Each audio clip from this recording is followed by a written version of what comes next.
The first time I noticed the road repeating itself, I thought it was just my tired eyes.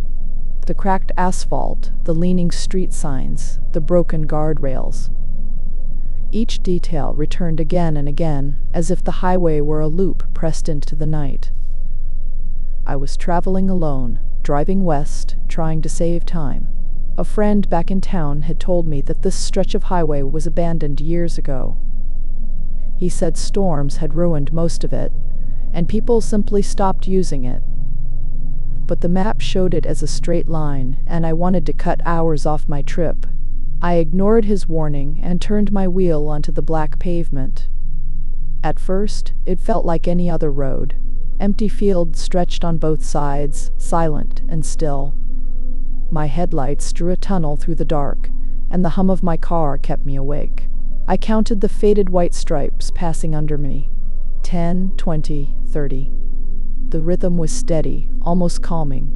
Then I saw it, a pair of red taillights glowing in the distance. The car ahead of me moved at an even speed, never too fast, never too slow. I pressed on the gas to catch up, curious who else might be using this road at night. The taillights seemed close, yet no matter how long I drove, the distance between us stayed the same. I tightened my grip on the steering wheel. Minutes turned to what felt like hours. The landscape did not change. The same broken billboard appeared again, its wood rotting, its paint peeling. The same gas station ruin flashed by on my right. The same mile marker leaned at the same angle. I tried to convince myself it was coincidence. I checked the time. My phone showed 1:27 a.m. I drove on, past the gas station again, looked at the phone. 1:27 a.m. still. That was when I realized time itself was not moving. I slowed down, pulled the car to the side. The engine ticked, cooling. The silence pressed hard against my ears. I stepped out, the night air cold on my face. My footsteps echoed against the pavement like I was inside a hollow tunnel. In the distance, the red taillights still burned, waiting. I got back in, turned the key, and the engine roared. I accelerated, pushing the car harder, the needle climbing. The taillights drew closer. For a moment, I thought I would finally catch them. Then, in an instant, they blinked out. The highway ahead was empty. I braked hard, tires screeching. My pulse hammered in my neck. My headlights cut across the road, but there was nothing there. No car. No skid marks. Not even dust. I sat frozen behind the wheel, trying to breathe evenly. The dashboard clock still glowed 1:27. The thought struck me, what if this road had no end? What if I was already trapped? I shifted into drive again. The road stretched on, black and endless. Every instinct told me to turn around, but something inside whispered it would make no difference. And so I kept driving, deeper into the loop that refused to let me go. I pressed harder on the gas, but the speed no longer mattered. Whether I went 50 or 100, the road unfolded at the same pace, repeating its broken billboards, its leaning mile markers, its dead gas station. I even tried to stop, to cut the engine and sit in silence, but the moment I turned the key again, I was back in motion, as if the car itself refused to let me rest.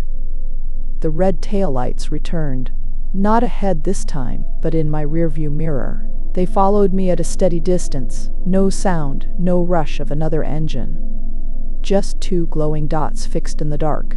I swerved onto the shoulder, hoping the other car would pass. The mirror showed nothing. Empty highway. I pulled back onto the road, and there they were again, the lights behind me, the exact same distance away. I gripped the wheel so tight my fingers hurt. I tried to call someone, anyone, but my phone had no signal. The clock still read 1:27. I decided to test the road. I turned off at a small ramp I hadn't noticed before, curving right into what looked like a service road. The taillights vanished the instant I left the main highway. Relief hit me for only a second. The ramp looped, curved, and spat me back onto the same stretch of highway. The same cracked asphalt, the same dead gas station. only this time I was no longer alone. A second car now appeared in front of me, parked sideways across the lane. Its doors hung open, and its headlights blazed white into my eyes. I slowed, heart pounding, trying to make sense of it. The car looked old, maybe from the 70s, its paint eaten by rust. I stopped several feet away. The driver's seat was empty. Then, faintly, I heard it, a voice. It came from the open passenger door, low and uneven, like a radio caught between stations. I leaned out my window, straining to understand. Words formed, twisted by static. You should not be here. I slammed the car into reverse, tires spinning, gravel flying. The strange car blinked out like a broken projection. My headlights showed only empty pavement.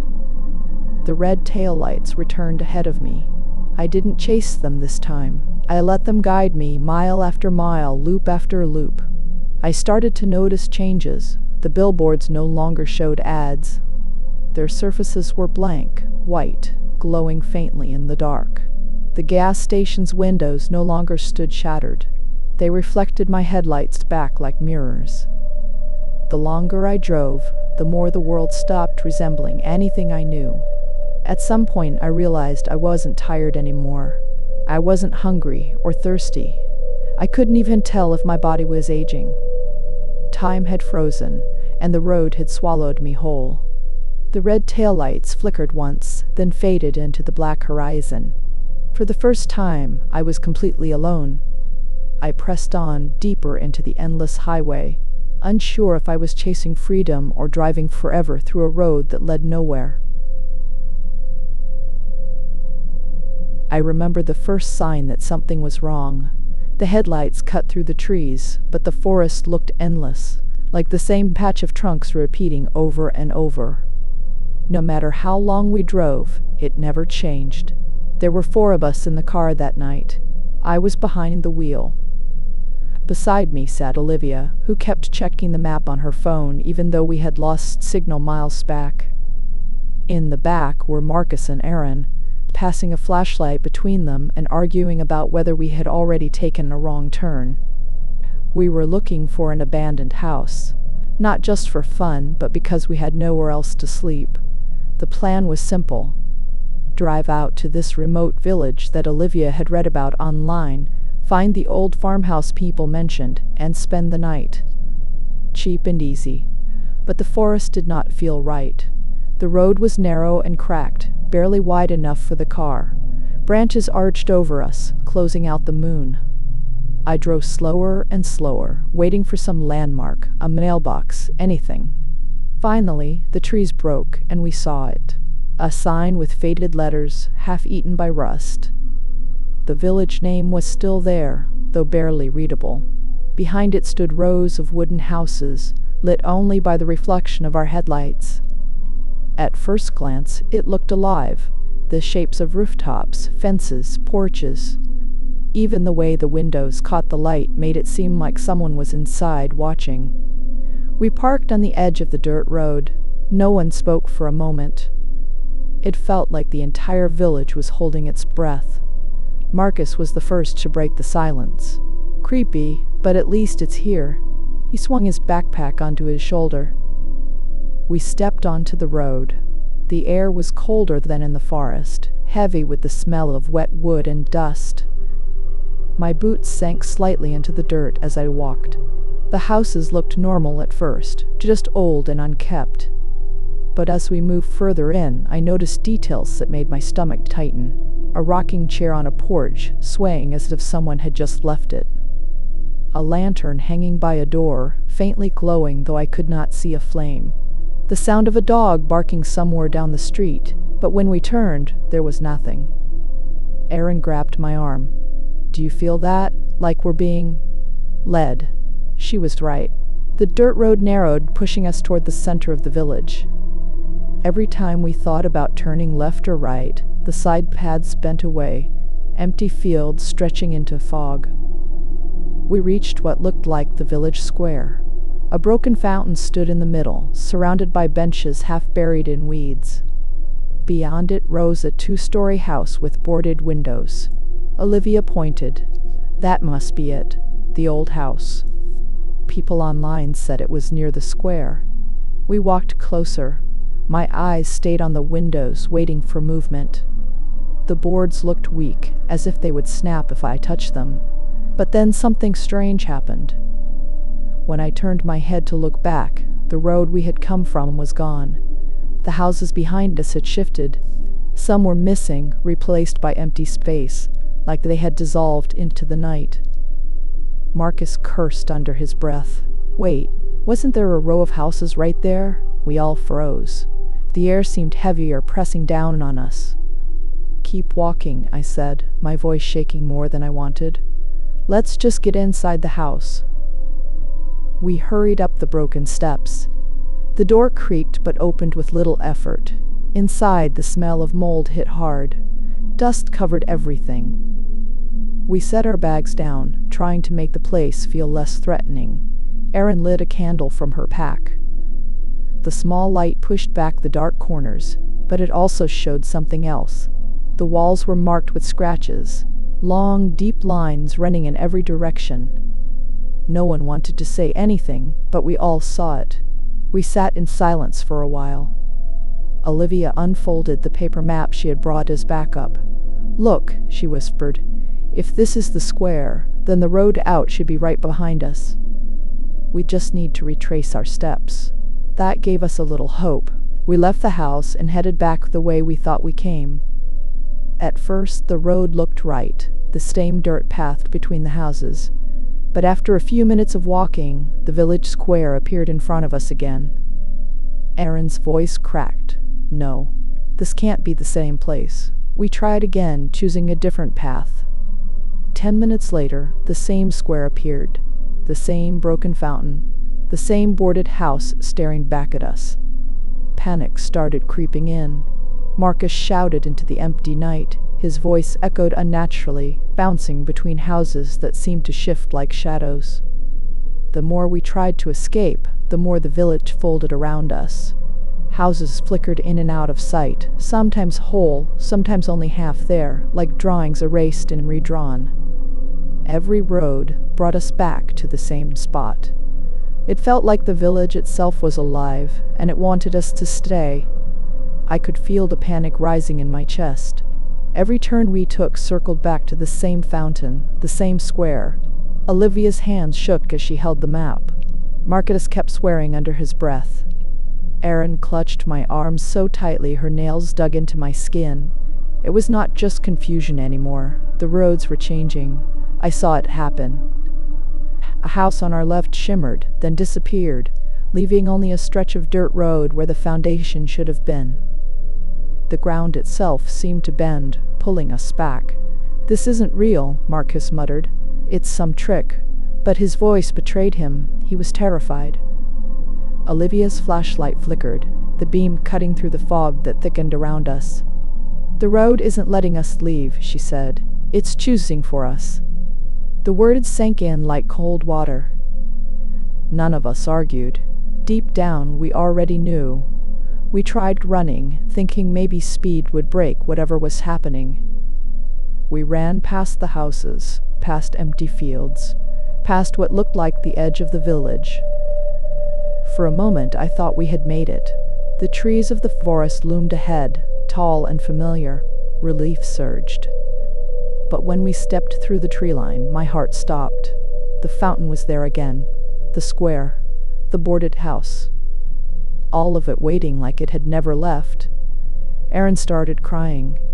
She covered her face, shaking. Marcus threw his backpack to the ground and kicked it hard, yelling at nothing. I stood frozen, staring at the boarded windows. For a second, I thought I saw a figure inside, moving between the cracks. We need to stop, I said. Running won't work. We sat on the cold stone of the fountain. The silence pressed in from every direction. Even the night insects were gone. It was as if the world ended beyond the village. Olivia traced the map again, her voice barely above a whisper. What if the road doesn't lead out anymore? What if it only leads back here? No one answered. That was when the sound started, a low rumble like something heavy dragging across the ground. It came from every direction at once. The houses creaked. The dirt shifted beneath us. The village was moving, closing in. I stood, my body stiff with fear. We can't stay here. We chose another road and walked. Not fast, not running, just moving forward, watching as the houses blinked in and out of existence. Sometimes the path stretched long and straight, sometimes it curved sharply without warning. Then, ahead, a light appeared, a single lantern swaying at the side of the road. We rushed toward it, desperate for anything different. The lantern hung from a wooden post, glowing faintly. Beside it stood another sign, old and broken, with the same village name. We had returned to the entrance. The forest road stretched beyond it, silent and empty. Marcus stepped forward. "This is it. We're out." He walked through the signpost, into the trees. For a moment, nothing happened. Then he froze. His body went rigid. Slowly, he turned back to us, his face pale. Behind him, where the forest should have been, the village square waited. The fountain, the house, all of it. It was not an exit, it was another loop. The realization crushed me. The village was not just a place. It was a trap, a maze that bent roads and houses like pieces on a board. No matter what we did, we would always return to the same center. The dragging sound grew louder. The ground trembled. Aaron screamed, pointing at the fountain. Cracks spread across its stone, light bleeding through from inside as if something was buried beneath. Olivia grabbed my hand. "The road brought us here. It wants us to stay, but maybe it also shows us where not to go. Maybe we need to do the opposite of what it leads us to." It was a desperate thought, but it was all we had. We turned away from the road, stepping into the empty space between houses, forcing our way through weeds and broken fences. The ground fought against us, twisting, trying to push us back. Every step felt wrong, like walking into a wall that wasn't there. Then the air shifted. The rumble stopped. For the first time since we arrived, the silence broke. A single night bird called from the forest. We pushed harder, stumbling through the dark, and then suddenly, the houses were gone.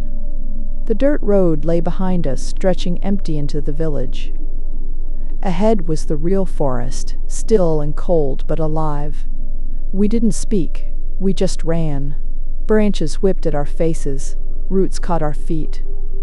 But we did not stop until the headlights of our car came into view, waiting on the roadside where we had left it. I don't remember unlocking the door. I don't remember starting the engine.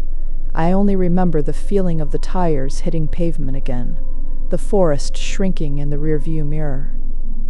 None of us looked back. We never found the abandoned house. We never found the village again, either. The next day, we tried to retrace our route, but the forest road was gone. No sign, no broken path, nothing. Sometimes I wonder if the village was ever real. But then I remember the sound of the fountain cracking, the light bleeding through, the way the road bent to trap us. It was real enough. And somewhere out there, the road is still waiting, choosing who to lead in next. I had been driving for hours when I noticed it. At first, it looked like shadows from the trees swaying in the wind. But the road was empty on both sides, only cracked asphalt and a flat stretch of land. Still, something kept moving along the edge of my headlights. Quick shapes, sliding across the white line, vanishing before I could focus. I leaned forward, gripping the wheel tighter. The radio was off, my phone dead, and the silence inside the car pressed on me. I told myself it was fatigue. I had left the last gas station 2 hours ago and had seen no other cars since then. Then I heard it, not a voice but a low whisper crawling through the air vents. I pulled over, rolled the window down, and listened. The night was silent, no insects, no wind. Just a faint hum like someone dragging their breath across the glass. I pressed the pedal again and kept driving. 10 minutes later, the first word appeared. Right in front of me, across the road. Glowing faint white letters stretched across the cracked asphalt. My headlights caught them just as I slowed. My name, Ethan. The letters flickered as if written with fading chalk, then dissolved into the black road. I slammed the brakes, my tires screeching. My pulse hammered so loud I thought I would faint. I sat there in the middle of the road, staring at the empty pavement. My throat dried. I whispered my own name under my breath as if to test reality. No one knew I was here. I hadn't told anyone about this trip. I forced the car back into motion. My hands shook so badly that the steering wheel rattled. I told myself I imagined it, that maybe the cracks in the asphalt had formed letters by chance. But 20 minutes later, it happened again. Another set of words, this time longer. Don't stop. The words burned in my headlights, stretching across both lanes. I swerved left, then right, trying to avoid them, but they stayed under my wheels until they dissolved. My chest tightened. Don't stop. The message wasn't random. It was a command. I pressed harder on the gas. The speedometer climbed. The car vibrated. The whispering returned, this time louder. It came from all sides, like dozens of voices packed into the car, hissing into my ears. I couldn't make out words, only a rhythm, like chanting. I tried turning the radio on to block it. Nothing but static. I drove faster, 90 miles per hour. My headlights caught another flash of white. I braced myself. It's behind you. I almost veered into the ditch. My knuckles turned white around the steering wheel, my whole body locked in panic. I forced my eyes to stay on the road ahead. I refused to look at the rearview mirror, but I couldn't stop myself. Slowly, trembling, I tilted my eyes upward. At first, there was nothing. Only blackness behind me. No cars, no lights. Then I saw it, the shadows. Not single shapes now, but a wall of moving dark, sliding across the road like liquid smoke. They stretched and twisted, never holding a form, always closer each time I blinked. I jerked my eyes back to the road.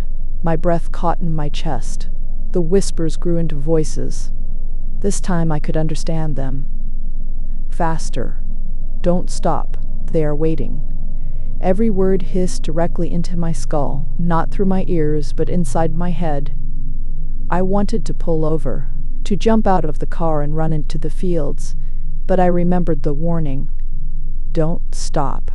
I thought about those words burning into the asphalt. If I left the car, whatever was on that road would take me.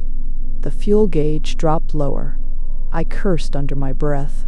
My tank was less than a quarter full. I had no idea where the next station was. Minutes stretched like hours. My eyes burned from staring at the endless blacktop. Every mile, new words appeared under my headlights. No exit. Stay on the road. It's close. My throat tightened each time. My stomach turned. I pressed the gas pedal harder, but the faster I went, the more the voices screamed. Then I made a mistake. I slowed down. Just for a second my foot lifted from the pedal. The voices stopped. The silence was worse. Then the car shuddered. Something heavy scraped against the undercarriage. The whole frame rattled. It felt like claws tearing at the bottom of the vehicle. My chest seized with fear. I hit the gas again, flooring it. The scraping stopped. The voices returned, louder than before, like mocking laughter. The message was clear. As long as I kept moving, I survived. If I slowed, it would get me. I checked the fuel gauge again. 1/8 left. I was trapped. The road stretched endlessly, black and empty. I gripped the wheel so tightly my knuckles burned. Every shadow in my peripheral vision seemed to reach toward the car. Every whisper turned into a scream inside my head. Then the words appeared again, closer this time. Turn back. I laughed bitterly, a sound I barely recognized as mine. Turn back? There was nowhere to turn. Only the road, endless and consuming, and the shadows that followed me relentlessly. I tried to focus on something else. Anything. The dashboard, the cracked asphalt, the faint moonlight bouncing off the broken lines. But my eyes kept catching shapes at the edge of the headlights, always moving, always whispering, always closer. I pressed the pedal down harder. 105 miles per hour. 110. The car vibrated violently. I gritted my teeth. I could hear the metal groaning under the strain, the tires screaming against the asphalt. I could feel the shadows pressing through the steel, testing the walls of the car. I imagined them breaking through at any moment. The whispers changed tone. They became sharp, urgent, commanding. Stop. I almost let go of the wheel, my foot lifted by accident. The car jolted violently, the engine screaming in protest. I slammed my foot down again. The shadows receded slightly, but the whispers stayed, now more insistent.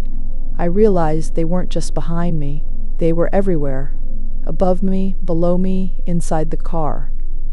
I could feel them crawling along my skin, brushing against my arms, tugging at my shoulders. Another set of words appeared on the asphalt. This one made me freeze. Only road remains. I swallowed hard, my mouth dry. Only the road remained. I didn't understand it, but I knew it was true. I could not leave. I could not stop. The shadows would take anyone who tried. The car, the road, the endless black highway, everything was a trap. The whispers began chanting, overlapping in a deafening chorus. Keep driving. Keep driving. Keep driving. The road started to twist, or maybe I was losing my mind. The white lines bent and curled like liquid fire. The shadows surged closer, darker than anything I had ever seen. I could no longer see the edges of the road. Only a tunnel of blackened whispers, stretching endlessly. I felt the first touch on my hand. Cold, sharp, fingernails scraping along the metal. I jerked back, but the steering wheel resisted. Something inside the car was holding me in place. The shadows didn't need to enter. They were already inside. I pressed harder on the gas. 120 miles per hour. The car rattled, the tires squealed, the engine wailed. I knew it wouldn't last. The road was burning under the friction. I could smell the asphalt heating, melting, almost alive. Another message appeared. This one in fire, bright and cruel across the asphalt. Every stop is death. I understood then. Stopping was the only real danger. Driving, no matter how insane, was the only escape. But escape to what? The road had no end. The shadows had no form. The whispers had no mercy. Hours passed, though it could have been minutes or days. The sky never changed. The road never ended. My arms ached, my vision blurred, and still the shadows followed, still the whispers screamed. Then I saw a figure ahead, a lone silhouette standing in the middle of the road, tall and thin. I tried to brake, but the car wouldn't respond. My hands shook uncontrollably. The figure raised its head. Its face was empty, just darkness. But I could feel its gaze drilling into me, reaching into my thoughts, twisting them. Another message appeared right under my tires. Join US. I screamed. I pressed the pedal further. The car leapt forward, almost flying. The figure dissolved into shadows, but the whispers didn't stop. They surged louder, closer, faster. Every instinct screamed for me to run, to escape, to stop. But I knew I couldn't. The road demanded movement. Movement was life. I drove faster than I thought possible. The asphalt burned. The tires shredded. The engine screamed. The shadows twisted around the car like living smoke, clawing, clawing, clawing. Then the road straightened. No curves, no messages, no silhouettes. Only a long stretch of cracked asphalt fading into mist. I didn't slow down, I didn't dare, I don't know how long I drove, hours, days, time lost meaning. Only the road remained, only the motion, only survival. Occasionally, faint whispers echo across the car. Shapes flicker in the distance. Messages appear, just out of reach. But I don't stop, I can't stop. I know that the moment I lift my foot, the shadows will take me, and the road will consume anyone who dares abandon it. I drive now, forever. The road stretches endlessly before me. My name still appears, sometimes burning, sometimes fading, always reminding me that stopping is death. I am alone, but not alone. The whispers never leave, the shadows never rest, and the road never ends.